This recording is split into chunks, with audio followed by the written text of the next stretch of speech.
Hey guys, how are we all doing? So Dan from Trading with Dan here. This is our Bitcoin evening wrap. So if you guys wouldn't mind smashing that like button, we will go straight over to those charts, straight over to the Bitcoin 4 hour.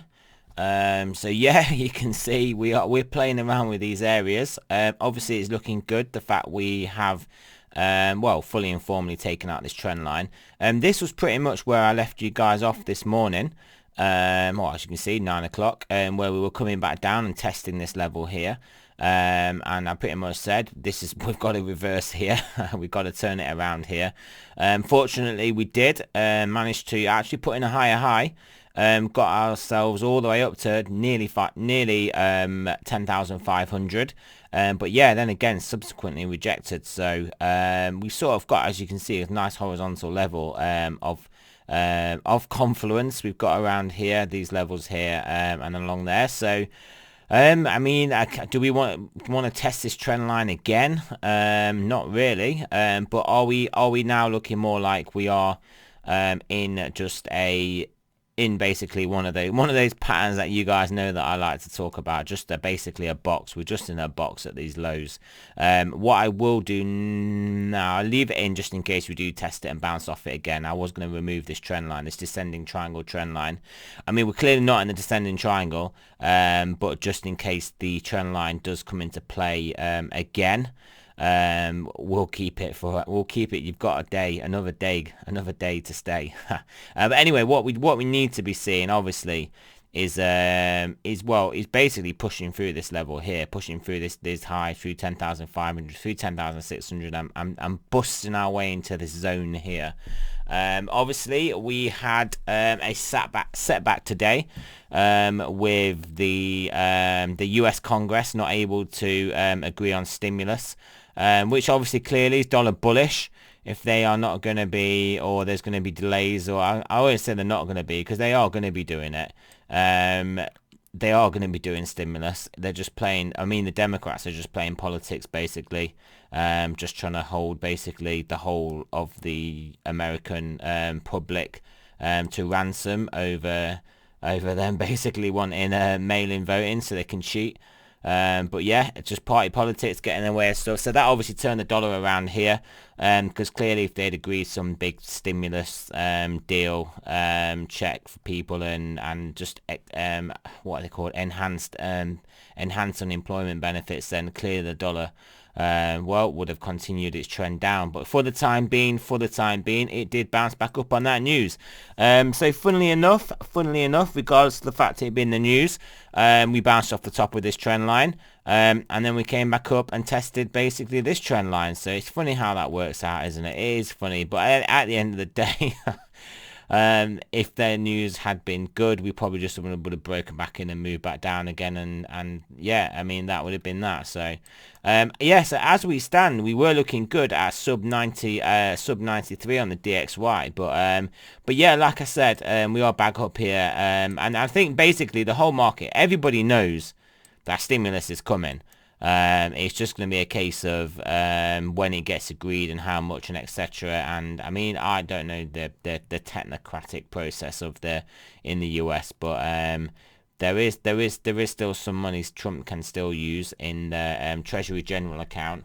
And that he doesn't need the Democrats to okay. So yeah, that could get pumped into these markets as a worst case solution. Not that it's a worst case, but just as an alternative solution. But yeah, for the time being though, clearly a higher low in the dollar, clearly a higher low, and are we going to make a higher high? So that is really what we're looking at if we just want to ignore the news. But yeah, like I said, also today, which I thought was interesting, Christine Lagarde. I remember her days as the French finance minister. She is just a pure 100% Eurocrat socialist. Wants to control everybody.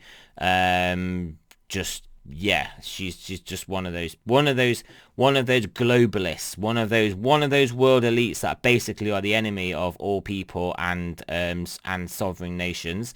But yeah, Christine Lagarde, yeah, formerly the French finance minister, basically was saying that the eurozone is going to do everything and anything and print whatever and etc. But we're basically in currency wars. We are in a beggar thy neighbor race to the bottom, devaluing currencies. This is how you get stagflation.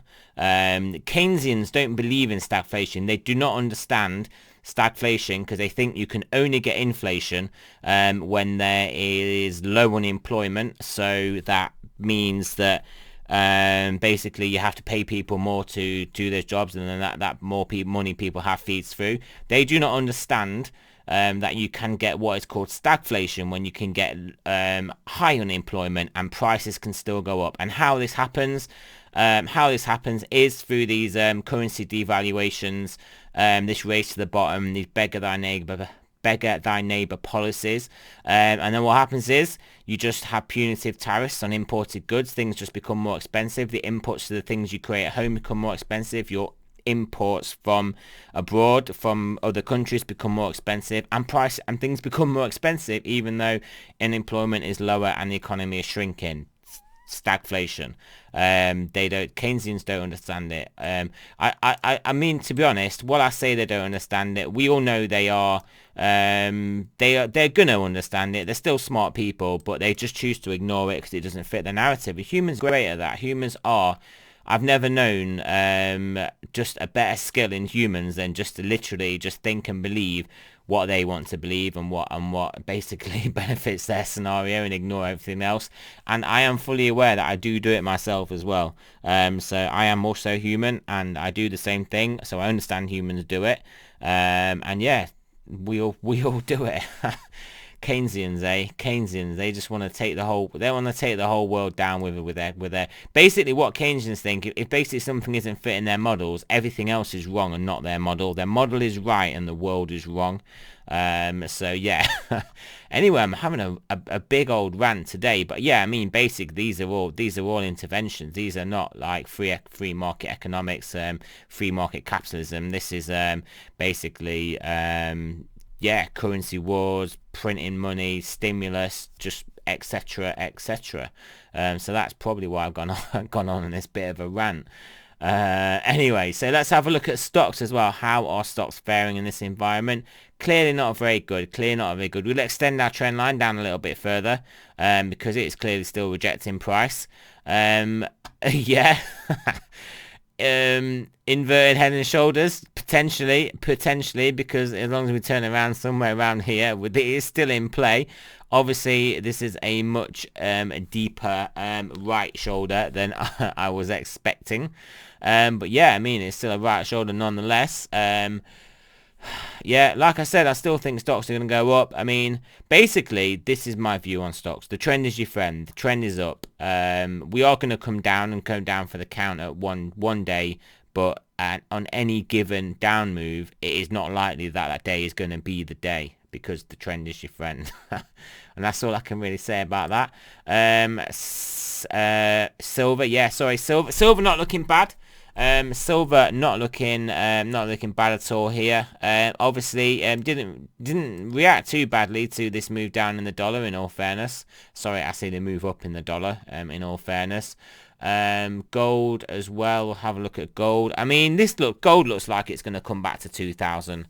Gold looks like it's coming back. This is major compression anyway, and compression will lead to expansion. It is just a case of which direction that expansion's coming in. So is it up, is it down? But when we do get it, it's going to probably be about a $300 amount of range of expansion. So we are looking at around 2,300, which I think is what I said the other day, to the upside, or we are potentially looking at 1,500 plus, just over 1,500 to the downside. So that would take us it will take us deep. We'll be going deep, guys. Yeah, maybe we'll get held up around the 1,600 level. Maybe we wouldn't quite make it that low, who knows. But yeah, that is basically what we're looking at with gold and silver. So back over to Bitcoin. clearly things are looking better. We are staying away. We are building a buffer between that 10k level. So clearly that is better. We need to start taking out these levels now. If you kind of look at the overall price action, we've been spending a lot more time at these highs now. We were spending a lot more time at these lows and it was looking bad and we needed to make a move up. We made that move up. We're hanging around these highs. We need to break them and we need to get back first over 10.6. Over 10.6 and then things will be, well, for the I think 10.6 can then become that good support, which it should have been if we didn't actually just come and slam into it. Let me give you an analogy. Imagine 10.600 is a very strong brick wall. It's a very strong support. If we compare it to this support here, okay, we came down, we got supported by it, we came down, we got supported by it, we came out, we got supported by it. And obviously we're coming down with this amount of momentum, not a massive momentum. So we came down with absolute, just brutal speed into that 10,600 wall, and obviously the wall wasn't able to stand that. But if we do get back above there, and we're clearly not in a down move at that point, so we don't have that downwards momentum. I think the 10,600 will hold their price very nicely, and I think we'll play out a similar range between 11,000 and 10,600 and make our way up. We either will do that, or I think, because that would be the logical progression and then a move up, I think we could just move straight up. We could just not, by straight up I mean maybe spend a day, maybe spend 2 days in this area and then blast up, and then yeah, just basically get back above the 11,000. So yeah, that is what I'm kind of thinking there. I mean, we know the downside. We don't have to talk about the downside. Well, not that we don't. We ignore it. We have to talk about. I mean, it's just this 10,000 level basically. I mean, yeah, if we take this out, then we're coming down, basically. It's nice to see. We're not in this descending triangle anymore. That is nice to see. But yeah, I mean, I suspected that wasn't going to play out anyway, as you guys are aware. But yeah, but clearly if we do take this out, we are going down. We are going down to Chinatown. But yeah, so at the moment, that isn't the most likely scenario for me. Let's have a look at those stochastics. 4 hour, obviously getting a bit toppy here if it wants to show us. Yeah, 4 hour getting a bit toppy, but it does have a lot of room to run, and then it can hold up here a long time. So I won't be too worried about the 4 hour. We can still make a move up here. We're still looking good. 10 hour looking very good, very good. Lots. I mean, this is potentially these mid-range stokes, 10 hour and possibly this 12 hour turning up. These, I think, what are just giving us this ability to keep moving up. We keep on getting back above 10,300, which I think is pretty important. Remember, 10,300 was the level that I was talking about as wanting to break before, which basically corresponded with, yeah, around this level. This is where we wanted to get above, and we did get above. And if we can be holding above here, we will be looking good, basically. Yeah, 12 hour stokes nicely pointing up at the moment. Got to get ourselves out of this bearish zone, and then once we do, 10,500, 10,600 and beyond await us. Daily as well. I mean, it's if we hang about where we are and start to move up, this will move up, and that will give us some extra impetus once it starts going. But this will take a bit longer to get going. I mean, don't forget the 12 hours only really just started. This will take a bit longer to get going. But obviously, when it is a more powerful, well, just more powerful because it's a higher time frame. I mean, that's it. That's all I really mean to say about that.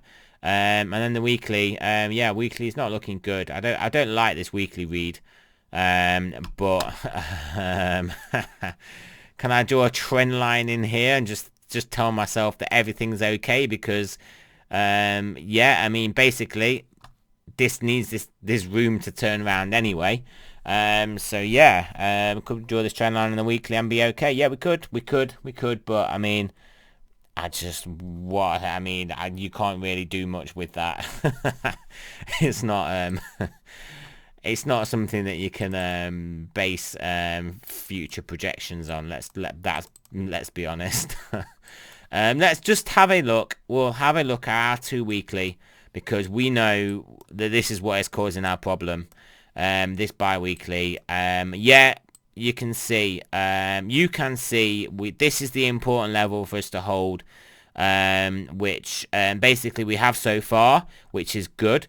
And then clearly if we get back into this zone, which is above 10,600, we can play sideways in here for another candle, 2 candles, and that is good. We've got to consider the fact we were looking at basically breaking the whole bull trend not long ago at 10,000, and we're not far away from that now. So if we get back above 10,600, we can play this range out. Trust me, that is a Goldilocks scenario for us, guys.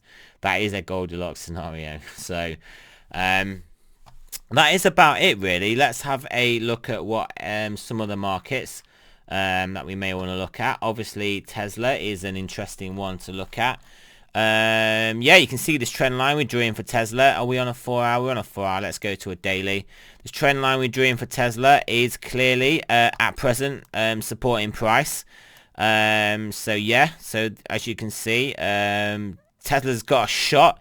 It's got it's got a shot to create its own head and shoulders. Head and shoulders are clear, or inverted head and shoulders are clearly the patterns that are in vogue at the moment that we all like to talk about. But yeah, but I mean realistically, I mean let's just look at this on the weekly. I mean realistically, well, it's not that bad, is it? It can go higher. It can go higher. Let's face it, it can go high. I mean, like I always say, the trend is your friend, guys. And look, we are. I mean, why would this be the point that we drop down? It's not necessarily gonna be, but it could be. It could be. Obviously, it could be. Let's have a look at that Nasdaq.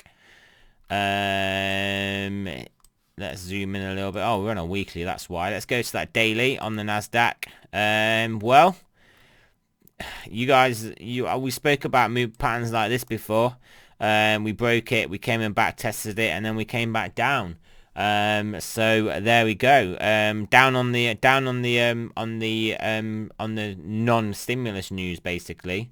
So yeah, so there we go. Let's have a look at copper. Copper is doing good here, guys. We've obviously had this drawn in for a long time. We've had this drawn in as a level.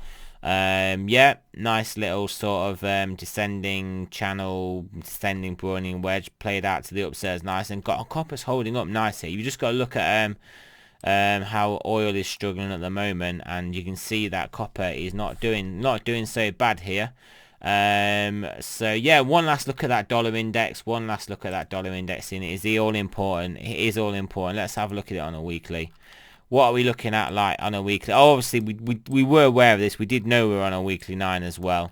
We were on a weekly 9. So yeah, 1 to 4 week correction. Obviously 1 week here.